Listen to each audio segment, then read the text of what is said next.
Empreendedorismo com Fabiano Caseca. Olá você, eu sou Fabiano Caseca e por meio das poderosas ondas eletromagnéticas da TV Band, vou levar até você mais um programa Empreendedorismo com Fabiano Caseca.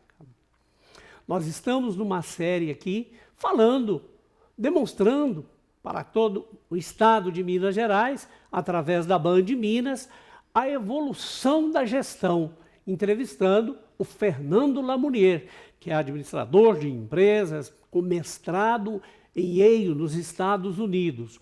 E hoje, mais um programa que nós vamos falar aqui da abordagem comportamental da administração. Por volta, Fernando, da década de 50, surge a teoria comportamental. O que isso significa? A gente vai avançando como o mundo, as teorias também têm que avançar na sua abordagem. A teoria comportamental, ela passa a ser muito parecida com a visão humanística, mas ela faz uma crítica à visão humanística por ser inocente demais. A visão comportamental, ela tenta ser um pouco mais ampla no seu aspecto focado em resultado. Ela passa a colocar também as pessoas como foco, mas ela faz a crítica à abordagem da burocracia. Ela abandona aquelas normas, aqueles procedimentos muito formais que uma empresa precisa ter, porque ela sabe que a pessoa é muito mais do que seguir processos, ler e executar, ela também pensa.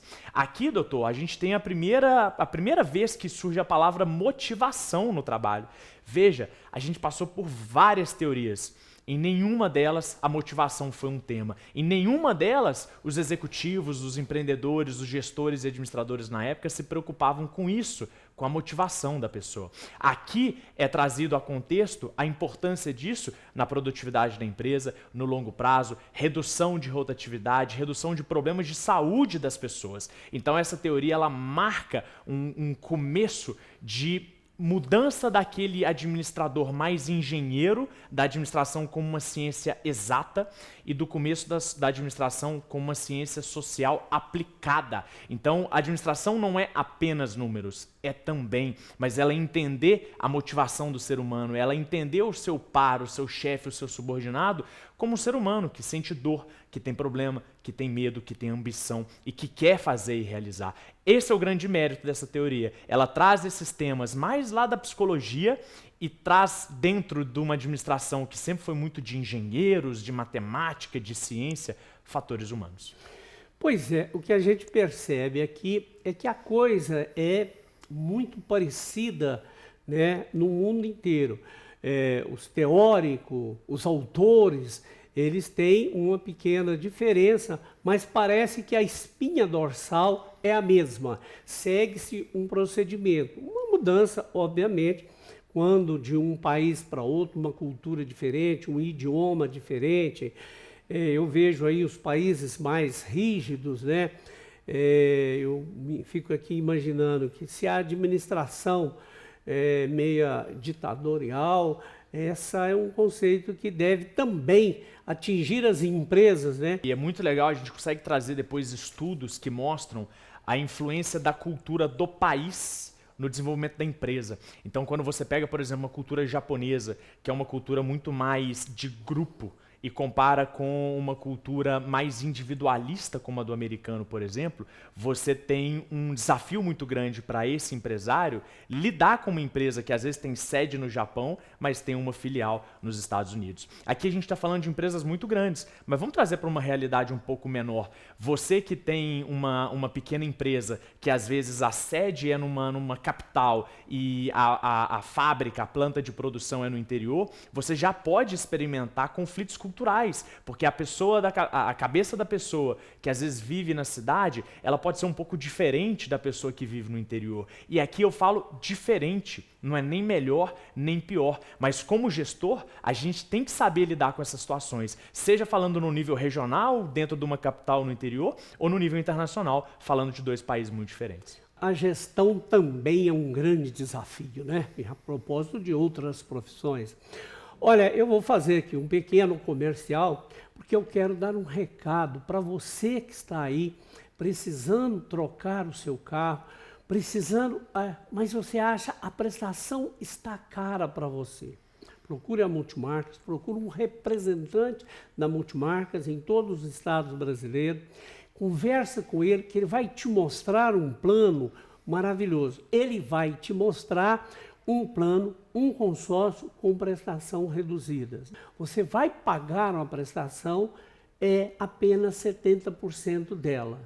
E você vai acumular essa diferença para quando você for contemplado. Procure a Multimarcas Consórcio, conversa com um de nossos representantes. Eu tenho certeza que você vai realizar um grande negócio.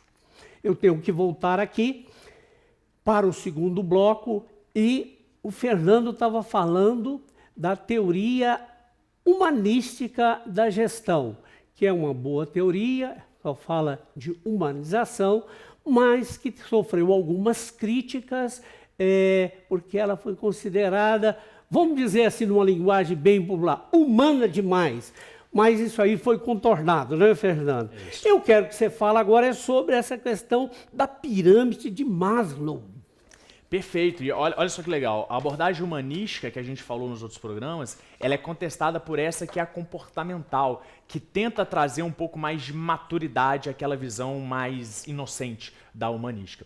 Vejam que a primeira é uma hierarquia de necessidades. A primeira, na base dessa pirâmide, são as necessidades fisiológicas, que são basicamente aquelas, doutor, de ir no banheiro, basicamente. Você não consegue pensar em nada mais se você está com fome, se você tem vontade de ir no banheiro, fazer o que tiver que fazer. Essa é a primeira hierarquia do ser humano a ser cumprida. Logo na sequência, a gente tem as necessidades de segurança. Você precisa se sentir seguro, e quando eu falo de segurança, é também de segurança física, de não sair na rua e ser roubado. Você primeiro é fisiológica, se tiver que ir no banheiro, vai no banheiro. Depois é estar num ambiente seguro para você poder desenvolver o seu trabalho.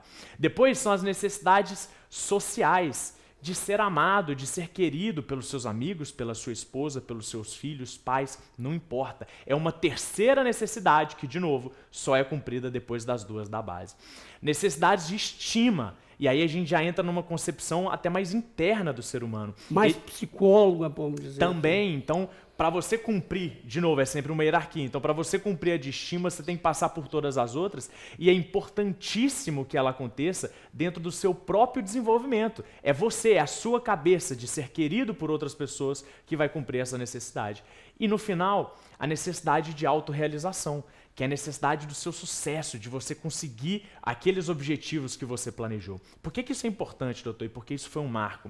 Porque nas empresas, na construção das empresas, talvez a primeira coisa que um empresário tem que colocar é um banheiro. Porque não adianta, ele não vai querer autorrealização, estima, se ele está com vontade de ir no banheiro, se ele tem fome. Então a primeira coisa é essa, a segunda seria a segurança. Ninguém vai querer realizar um trabalho e querer ser bem-sucedido se você tem medo de ser assaltado, de cair uma máquina em você. É uma hierarquia que dá quase que um caminho para aquele empreendedor, para aquele gestor, saber o que fazer na empresa dele. E todo ser humano segue, segundo essa metodologia ou essa teoria, essa pirâmide nessa ordem, da base para o topo. Olha aqui, pessoal, infelizmente eu tenho que ir embora, o meu tempo acabou, mas antes eu quero fazer um convite muito especial para você assistir amanhã, sábado, às 12h30, aqui na Band, para todo o Brasil, o programa Mundo dos Negócios, com Fabiano Caseca e Marcos Maracanã. Nós estamos encerrando aqui o programa da semana, hoje é sexta-feira, mas a semana que vem nós vamos continuar. Fernando, o que vem para a semana que vem? Você é a certeza. O que você vai trazer? Vem muita coisa boa, doutor. A gente tentou nesses primeiros programas colocar um pouco dessa técnica, dessa história, que é para embasar. A gente passou 2 anos do curso de administração aqui em alguns programas, fomos super rápido. A gente quer colocar agora um pouco mais pragmático, um pouco mais no dia a dia. Vamos falar do que é estratégia, do que é marketing, do que é finanças e vamos ensinar metodologia. Queria que a gente fizesse esse programa muito mão na massa para você que está em casa, pudesse pegar esses ensinamentos e aplicar na vida real da sua empresa. Você viu? Você não pode perder. Eu vou, mas voltarei.